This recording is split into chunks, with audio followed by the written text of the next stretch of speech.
Have you ever had to pound a post?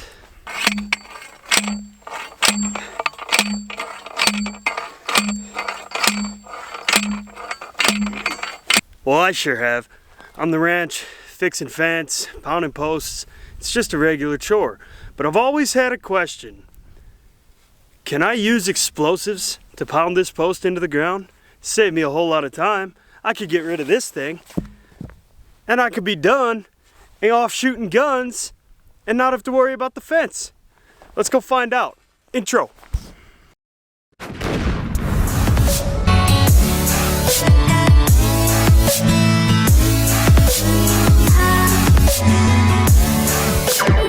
What's up, guys, and welcome back to the Big Apple Ranch, and welcome back to Tannerite Tuesdays.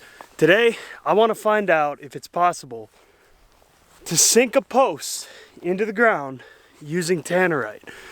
Now, if you guys have been watching this series, I know what you're thinking. Jim, we saw you couldn't split a log with Tannerite. We saw you couldn't make a geyser with Tannerite. You launched a printer pretty good, but who cares? That's a light little printer. What can Tannerite really do? Well, I have a solution for you. See, you've seen me use a half a pound of Tannerite on the geyser video. What did we learn? We learned that the blast is going to take the path of least resistance. So when you've got 40 pounds of water sitting on top of Tannerite, if you've got an empty bucket sitting under it, the blast is just going to go down and out, and that top bucket isn't even going to be phased. You've seen me use 1 pound of Tannerite. 1 pound of Tannerite can launch a printer pretty good, but it can't split a log. So before we rule out Tannerite, I figured we got to give it a good shot. 2 pounds of Tannerite. That's what I'm talking about. Double it up, double the effect. Now, I've already pounded this post into the ground a little ways. Here it is. What I'm gonna do is measure it from the ground to the top of the post. Then I'm gonna set this up. This is just a quick little plate that I welded up out of scrap metal I had around to sit and rest on the Tannerite post. So I have a base plate for my Tannerite. Then I'm gonna set up my 2 pounds of Tannerite.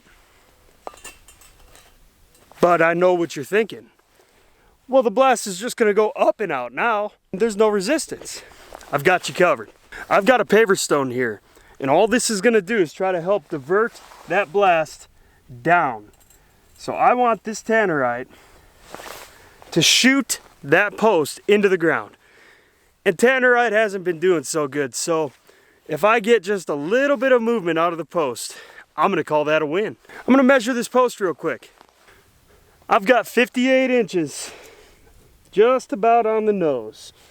So we've got a 58-inch post sticking up out of the ground. Now let's get our rig set up, and we'll see how deep we can pound it.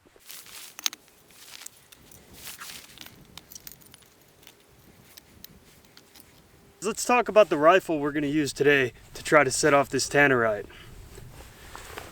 Here's the round it uses right here. Anybody guess what it is?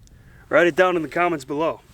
For comparison's sake, here's a steel-cased 7.62 by 39. There's a brass-cased 5.56. And there's the round we're going to be shooting today. This round is a 5.7 by 28 millimeter. It is used by the FN P90, or in my case, the FN PS90 civilian version. Let's go over this rifle real quick.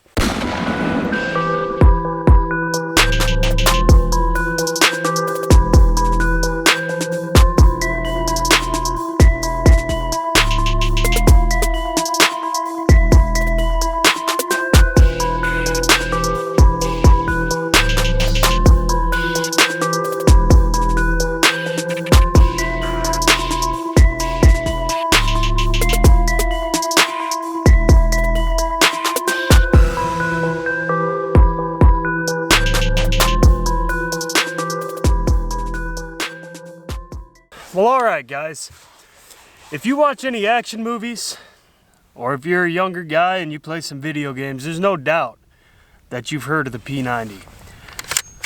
The P90 is a Belgian-made FN rifle. It's not really a rifle though. And it's not really a submachine gun. It actually falls into the PDW category, personal defense weapon. It was made in 1990. That's when it was released. Project 90. That's what P90 stands for. Now this rifle was developed at a NATO request to bridge the gap between rifle calibers and pistol calibers, and it does that very well. Part of it was they needed an accompanying pistol, hence the FN57 pistol. That was the accompanying sidearm to this PDW. Everything about this gun was designed from the ground up to be ambidextrous. We have a charging handle on either side of the gun. We have an ejection port at the bottom of the gun. This gun sends spent casings down the bottom. There's a dust cover up in this ejection port. We have an ambidextrous safety that's right under the trigger here. And we have, on my version, pistol sights on either side of the rail, including the peep sight down the main rail. Now, I've fitted this one with the Vortex Spark AR. The only downside to how I've mounted this optic is I can no longer use this as a cheek rest. My head is too low. They do sell a rail that drops down to accept your optic and put it more eye level, but you lose your peep sight when you do that. I put the Spark AR on there instead of the Spark 2 because of the AAA batteries that Vortex designed this optic around. Super readily available, and that's just what I wanted on this rifle. Let's tear it down real quick because that is my favorite part about this PDW. There's a takedown button. Let me do that closer to the camera. There's a takedown button right here under the magazine. You push that, and that pulls your barrel and your rail and your charging handle off. Next, the bolt. The bolt just comes right out. Your butt plate slides up and off. Your trigger group, there's a black button right here. You pinch that black button, pull out, there's your whole trigger group. It's all polymer in there. And here's your polymer stock. The only thing left in this stock is the spring and dust cover assembly, your safety selector, and you've also got your trigger bar because this is a bullpup design. So your trigger may be up here, but your trigger group is back here, and this trigger bar is what bridges the gap between the trigger and the trigger group. You do get the bullpup feeling trigger where it's a little bit heavy and it's a little bit crunchy, but this is one of my favorite guns in my collection. Putting it together, it's just as simple as throwing everything back in the way you took it out. You've got to depress this button when it gets to the polymer frame, and you're done. Let's talk about the magazine because that's one of the more interesting parts of this rifle as well. You load this magazine as you would any other with the bullet facing this way, but as you load it, the bullets rotate 90 degrees. So you throw that in there, and that bullet, I'm not sure if the camera's gonna pick it up, but that bullet rotates out of the way and you place the new bullet in. The ammunition was designed specifically for this rifle, and it's designed in a way to prevent collateral damage. So this is a very fast moving but fragile round. So it can penetrate body armor. That was one of the requirements per NATO. But it expels all of its energy as soon as it hits anything of mass. So it breaks up, it stops moving, you don't have to worry about over penetration with this gun, with this caliber. It was designed that way. To my knowledge, there are only two manufacturers of ammunition. FN themselves and American Eagle. I've shot both. I've had no issues with both. I'm all out of American Eagle though. I just had a range day yesterday and shot it all up. So I'm gonna shoot up some of my FN. This rifle, in about 2002, NATO started testing. There were two guns that they tested. There was the FN P90 and there was the H&K M&P 7. The FN-P90 actually won the tests, and NATO was going to implement the P90 with the FN-57 sidearm and the 5.7x28 caliber. Germany actually vetoed that decision because H&K is a German company, so they never did ever implement this gun into the NATO forces. But that doesn't mean it's not used. It's used all over. The Secret Service uses this gun to protect the president. There are bodyguards all over the world that use this gun. And I do know it's a fun shooter. Almost no recoil, almost no muzzle rise. It's kind of quiet. I'll still wear ear pro, but it's not a loud round like some of the bigger rifles would be. And it is a nice, accurate round out to about 50 yards is where I have it sighted in. Mainly because, for me, I'm not going to really use the gun. It's more of a range toy, but if I do have to use it, it's going to be within 50 yards. Now, the PS90 versus the P90, the civilian version has the 16-inch barrel, of course. I have not SBR'd this gun. It's also just a single shot. There is no third selection for fully automatic with this rifle. Other than that, it's pretty similar to the P90 itself. Now, I'm gonna take a few shots down range, even though I always trust my Vortex. You guys know that about me. I'm a Vortex man, and I trust them with my life, but I always like to make sure I'm on before I start shooting at my target. So I'm gonna take a few shots here at this target, and then we're gonna get set up and see if we can't drive this post. I'm not sure 5.7x28 can set off Tannerite. I've never tried, but it's definitely got the velocity, so I think we'll be okay. I've got some ears on. Let's load this magazine. It loads in from the top. We'll rack around, go hot, and let's see if we're still on target.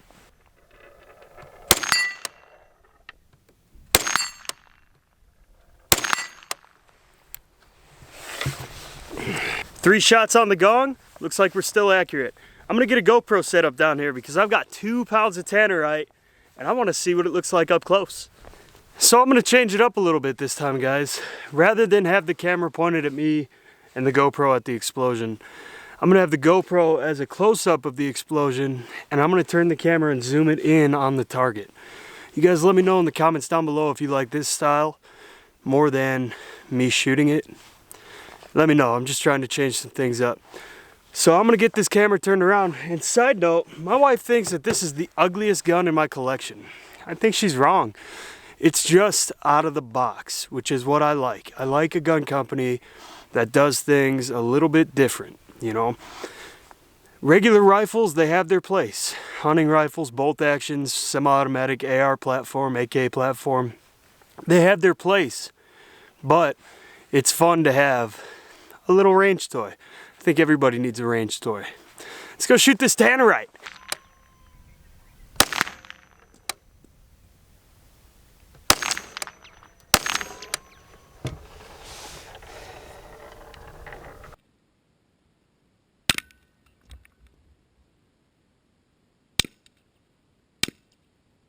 I had to readjust a little bit. I hit a little bit high and I hit the rock. So now there wasn't enough rock to cover all 4 of them in a row. So I've got 2 of them side by side. Let's take another shot.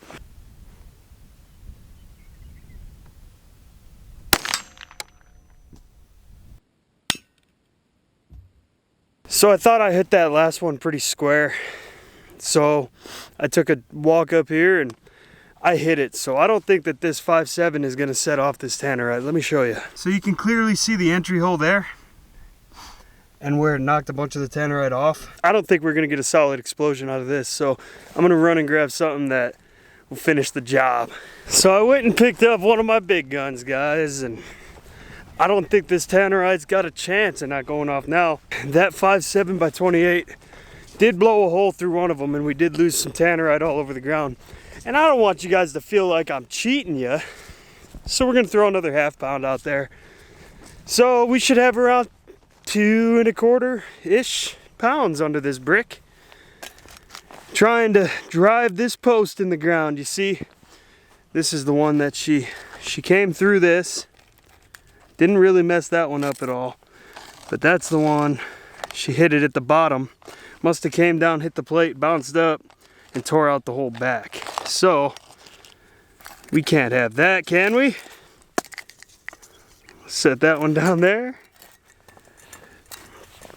So, there's not a whole lot of room on this plate for this much Tannerite. So what I'm gonna do is do like a diamond shape. We're gonna shape it like that. We gotta get our diverter brick here. And let's go shoot this thing. So if you guys have seen any of my earlier videos, you know about this rifle. This is my Ruger Precision, chambered in 6.5 Creedmoor with the Vortex Viper PST 5-25x50 first focal plane scope. I don't think that Tannerite really stands a chance now.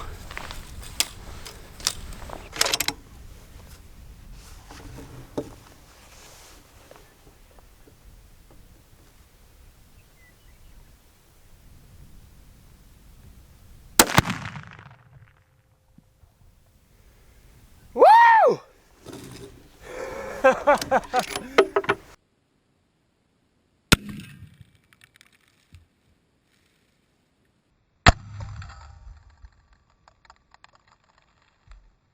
Well, that was an explosion. If that didn't pound the post beyond, what did we say, 58 inches? I don't think you can. That was pretty good. The GoPro stayed up. I can't wait to see that footage. The rock didn't go far. See, that was a good little diverter. Ooh, but that steel plate has seen better days. That's a good sign, actually. Okay, so let's take a look. So you guys see the steel plate where all the Tannerite was stationed is bent down. So that tells me that it definitely applied some force downward. In fact, I know it did because there's the top of the T-post trying to come through the little plate. Holy cow, it even broke the top of the T-post off. Oh yeah, this worked. Oh, it split the T-post here. This is a steel T-post, man. Yeah, let's see what we got now. I left my tripod up there, so I'm gonna try to measure this one-handed here. Okay, we got our measuring tape about the same spot on the ground as it was. You can pound a post with explosives. Take a look at this. Let's see, can you guys see that? We've got just a hair over 56.5 inches. We found something that Tannerite is good at. Pounded posts. 2.5 pounds will get you 1.5 inches. So we could have improved this with a thicker steel plate, something that didn't bend, because all of that bending could have been downward force into the T-post. And maybe a heavier counterweight than just this little paver. For proof of concept, Tannerite is a viable tool on the ranch. You can get out of hard work with a little bit of Tannerite. Well, thanks for watching Big Apple Ranch, guys, and thanks for joining me on Tannerite Tuesday. We finally got Tannerite to succeed at something. I hope you guys learned something today. I know I did. I learned that the 5.7x28, it might be a good caliber, it might be a penetrating caliber, but it will not set off Tannerite. At least not with the setup I had. I also learned that Tannerite is a viable tool. I'm just not using enough of it. So stay tuned for the next Tannerite Tuesday where we use a bunch of Tannerite to test something out. If you like this video, like, comment, subscribe below. It really helps me out. And I'll catch you guys on the next video. I'm out.